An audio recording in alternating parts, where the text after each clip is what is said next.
नमस्ते। भारत से तनावपूर्ण रिश्तों के बीच मालदीव के विदेश मंत्री आज यानी 9 मई को नई दिल्ली में रहेंगे।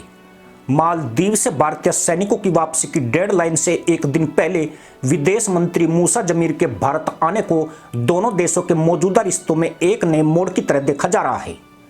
मूसा जमीर की भारत यात्रा से पहले मालदीव के पर्यटन मंत्री इब्राहिम फैसल भारतीय पर्यटकों से मालदीव आने की अपील कर चुके हैं। उन्होंने कहा कि भारत और मालदीव के रिश्तों का इतिहास रहा है। भारत ने पहले भी उनके देश की मदद की है और एक बार फिर दोनों देश मिलकर काम करना चाहते हैं। दरअसल इसी साल प्रधानमंत्री नरेंद्र मोदी के लक्षद्वीप दौरे पर मालदीव के कुछ अधिकारियों की आपत्तिजनक टिप्पणी के बाद भारतीय पर्यटकों के बीच मालदीव बॉयकॉट का अभियान चला था। इसके बाद वहां जाने वाले भारतीयों की संख्या काफी घट गई है। जनवरी 2023 में मालदीव पहुंचने वाले पर्यटकों में भारतीय रूसियों के बाद दूसरे स्थान पर थे, लेकिन विवाद के बाद जनवरी 2024 में भारतीय पर्यटकों की संख्या घटकर 5वें नंबर पर आ गई। मालदीव की जीडीपी में पर्यटन की हिस्सेदारी 30% है। साथ ही उसकी 60% विदेशी मुद्रा पर्यटन उद्योग से ही आती है।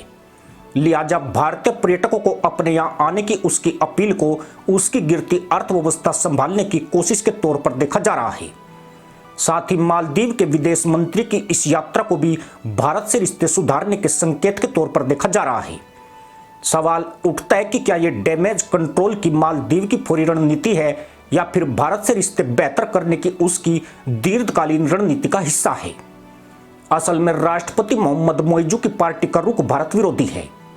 पिछले साल नई सरकार आने के बाद मालदीव ने चीन के साथ अपने रिश्ते और पुख्ता किए हैं और बार बार यह कहा है कि वो हिंद महासागर और हिंद प्रशांत क्षेत्र की अहम ताकत है। मालदीव खुद को अगर हिंद महासागर या हिंद प्रशांत क्षेत्र में अहम खिलाड़ी मानता है तो उसे रणनीतिक परिपक्वता दिखानी चाहिए थी, लेकिन अपने रवैये से उसने भारत के साथ संघर्ष की स्थिति खड़ी कर ली है। अगले 1-2 साल में मालदीव भारत के प्रति नरम रवैया अपनाने वाला नहीं है। उल्टे वो भारत के खिलाफ नए नए पैंतरे अपनाता रहेगा।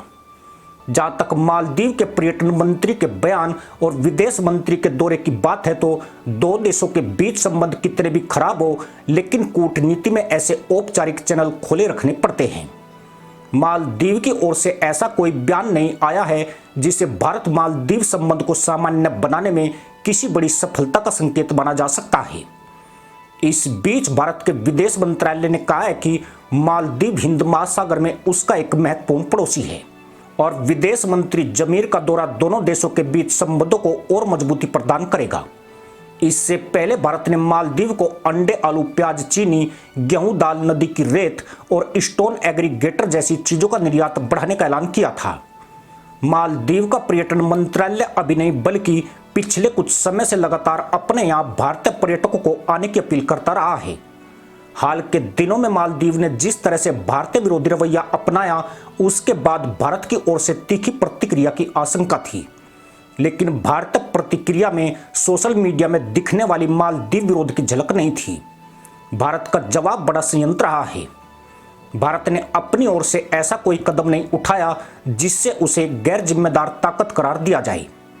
इससे भी भारत और मालदीव के रिश्तों में कड़वाहट को कम करने में मदद मिली है। इतना ही नहीं, भारत ने मोइजू के चीन समर्थक रवैये पर ज्यादा आपत्ति दर्ज नहीं की। दूसरे, अब संसदीय चुनाव जीतने के बाद मोइजू के पास राजनीतिक स्थिरता भी है। भारत में अगर दोबारा मोदी सरकार आती है तो मोइजू नई दिल्ली जरूर आएंगे। हालांकि इससे पहले वो भारत आने की कोशिश कर चुके हैं। ये अलग बात है कि भारत ने ही उन्हें इसकी इजाजत नहीं दी थी। दरअसल इसकी शुरुआत मोइजू की पार्टी पीपुल्स नेशनल कांग्रेस की इंडिया आउट नारे के साथ हुई थी। मोइजू चीन समर्थक नेता हैं और वह पूर्व राष्ट्रपति और मोहम्मद सोली की पार्टी की मालदीवियन डेमोक्रेटिक पार्टी की भारत समर्थक नीतियों का विरोध करते रहे हैं। मोइजू इंडिया आउट के नारे के दम पर चुनाव जीते थे और उन्होंने राष्ट्रपति बनते ही पहले तुर्की और फिर चीन की यात्रा की थी, जबकि परंपरा के मुताबिक मालदीव का कोई भी राष्ट्रपति पहले भारत की यात्रा करता था। नवंबर 2023 में राष्ट्रपति बनते ही उन्होंने वहां 3 विमानों की देखरेख के लिए मौजूद 88 भारतीय सैनिकों को वापस जाने का फरमान सुना दिया।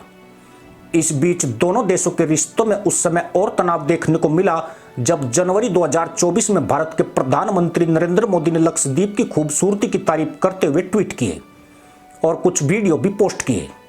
इस पर मालदीव सरकार के 3 जूनियर मंत्रियों ने अपमानजनक टिप्पणी की। इन टिप्पणियों के बाद भारतीयों ने सोशल मीडिया पर मालदीव बॉयकॉट का अभियान चला दिया। इसके बाद मालदीव जाने वाले भारतीय पर्यटकों की संख्या काफी कम हो गई। यह सिलसिला अभी तक भी जारी है। मौजू भले ही भारत से दूरियां बढ़ाते हुए दिख रहे हों, मगर भारत ऐतिहासिक तौर पर मालदीव की मदद करता आया है। मालदीव की अर्थव्यवस्था में पर्यटन की अहम हिस्सेदारी रहती है। मालदीव जाने वालों में भारतीयों की तादाद सबसे ज्यादा होती है। मालदीव भारत पर दवाइयों, खाने की सामग्री और निर्माण से जुड़ी चीजों के लिए निर्भर रहता है। कोरोना के बाद मालदीव में वैक्सीन सबसे ज्यादा भारत की ओर से भेजी गई थी। मौजू की दिक्कत यह है कि अगर भारत एक बार बिगड़ गया तो मालदीव गहरे संकट में पड़ सकता है। चीन ऐसा देश नहीं है जिस पर निर्भर होने का जोखिम मालदीव उठा सकता है, लेकिन भारत एक भरोसेमंद देश है जिसने हर संकट में मालदीव का निस्वार्थ साथ दिया है। भारत मौजू की मुल्ला पॉलिसी को नजरअंदाज तो कर रहा है, लेकिन बेफिक्र बिल्कुल नहीं है। गद्दारी और मक्कारी इनके डीएनए का खास गुण है। इसलिए भारत बिगड़ैल बच्चे को पुचकारने जैसी भूमिका का प्रदर्शन कर रहा है। पर्दे के पीछे कहीं न कहीं कुछ बड़ा हो रहा है। यही वजह है कि शैतान मुल्ला के पिछवाड़े में भारत दौड़ने की खुजली यूं ही नहीं उठी है। इसी के साथ अनुमति दोस्तों, जय हिंद, वंदे मातरम।